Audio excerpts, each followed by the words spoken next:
For the first time all season, we have a clear-cut favorite for the Heisman Trophy.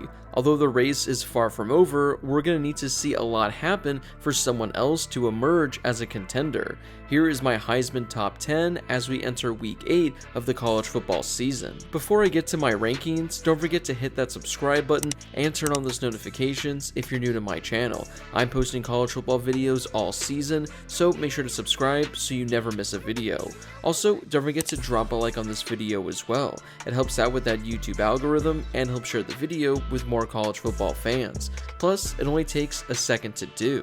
We're going to kick things off with Michigan quarterback JJ McCarthy. Although his betting odds are a lot higher, I just don't really see it at this point. I get it, Michigan is undefeated and his numbers have been okay, but they're not Heisman caliber winning numbers by any stretch. He is completing 78% of his passes, but he's thrown for only 1,500 yards. That's good for the 5th most in the Big Ten. He is second in the conference with 14 passing touchdowns, but he's nowhere close to the leaderboard among other college quarterbacks. Again, because Michigan is undefeated and they'll likely be there at the end of the season, that's going to help his chances, but I find it hard to believe that JJ McCarthy is going to have the numbers to win the Heisman. Brady Cook is having a breakout season for Missouri this year. He's completing 71% of his passes and is thrown for over 2,000 yards. He has 14 passing touchdowns and 4 rushing touchdowns as well. He's second in the SEC in total touchdowns responsible for and is 9th in the entire country in total yards with over 2,100. I feel like Carson Beck is quietly putting together a really good season for Georgia. He's completing 74% of his passes and has thrown for over 2,100 yards. He has 12 passing touchdowns and has also added 3 touchdowns on the ground as well. Beck actually leads the SEC in pass completions and is 5th in the entire country in passing yards. I know Georgia isn't getting a lot of hype, especially players on this offense, but Carson Beck has actually exceeded expectations for the Bulldogs this year. Jordan Travis has a couple of impressive victories this season, but his numbers do need to step up if he wants a chance at winning the Heisman. He's thrown for only 1,500 yards with 13 passing touchdowns and only 1 interception. He's also added 4 touchdowns on the ground as well. I mean, overall, Jordan Travis is 7th in the ACC in total yards. He's also 2nd in the ACC in total touchdowns responsible for as well. Again, he has one of the better resumes because of the victories he's picked up, but he really needs to step it up on the stat sheet if he wants a legitimate shot. Although his numbers overall in the season are still great, I got Caleb Williams taking quite the fall.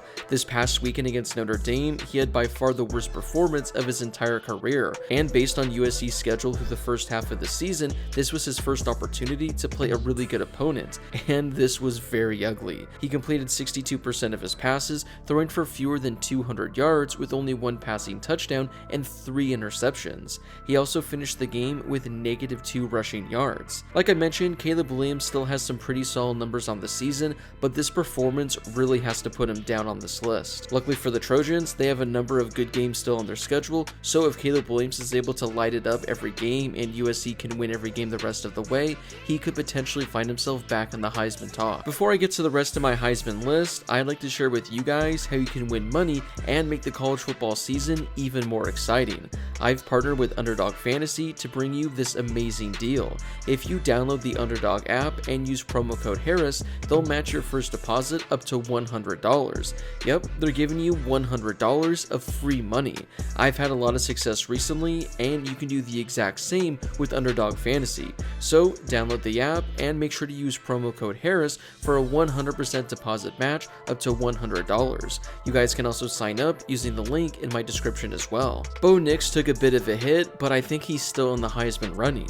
This past weekend against Washington, he still had an amazing game as he completed 75% of his passes for 337 yards and 2 passing touchdowns. Overall for the season, Nix is completing just below 80% of his passes. He's thrown for 1,800 yards with 17 passing touchdowns and only 1 interception. Again, he's still going to hang around the Heisman discussion, but losing this past weekend to Washington hurt his chances.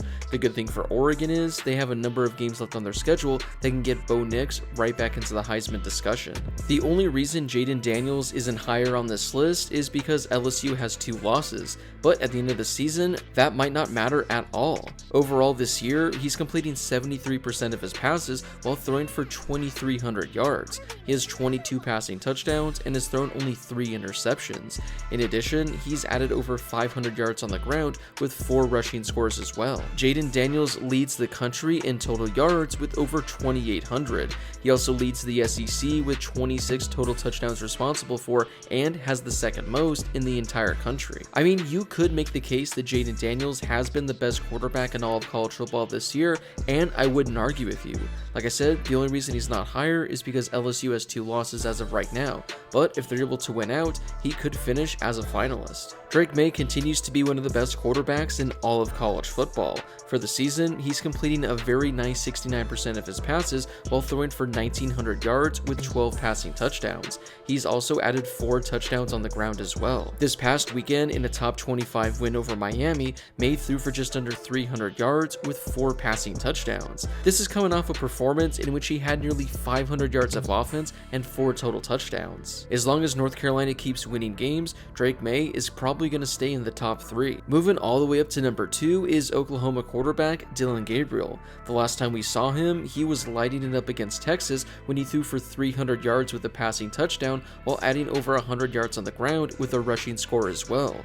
Overall, he's having the best season of his collegiate career, which is saying quite a lot. He's completing 72% of his passes and is thrown for 1,900 yards. He also has 16 passing touchdowns with only 2 interceptions. Meanwhile, on the ground, he's rushed for over 200 yards with 5 rushing scores as well. Considering the numbers he put up while he was at UCF, it's actually crazy that he's on pace to have an even better season than he had over there. But number 1 goes to the guy I was high on all offseason, saying you should get in when his odds were 15 or 20 to 1. Michael Penix Jr. has been phenomenal for Washington this season, and he had another fantastic outing this past weekend. Against Oregon, he threw for 300 yards with 4 passing touchdowns. Overall in the season, Penix Jr. has thrown for 2,300 yards with 20 passing touchdowns. Washington is undefeated and they're making a playoff push, and that's largely due to what Michael Penix Jr. has done for them at the quarterback position. Well, that wraps it up for my Heisman top 10 as we get ready to enter week 8. Was there a player that was ranked too high or too low on my list? Or was there a player that wasn't in my top 10 that should have been in here? Whoever it is, let me know in the comment section down below. Before you leave, don't forget to hit that subscribe button and turn on those notifications if you're new to my channel. I'm posting college football videos throughout the rest of the season, so make sure to subscribe so you never miss a video. Also, don't forget to drop a like on this video as well. It helps out with that YouTube algorithm and helps share the video with more college football fans. Plus, it only takes a second to do. As always, thank you guys so much for watching, and I'll see you all in my next video.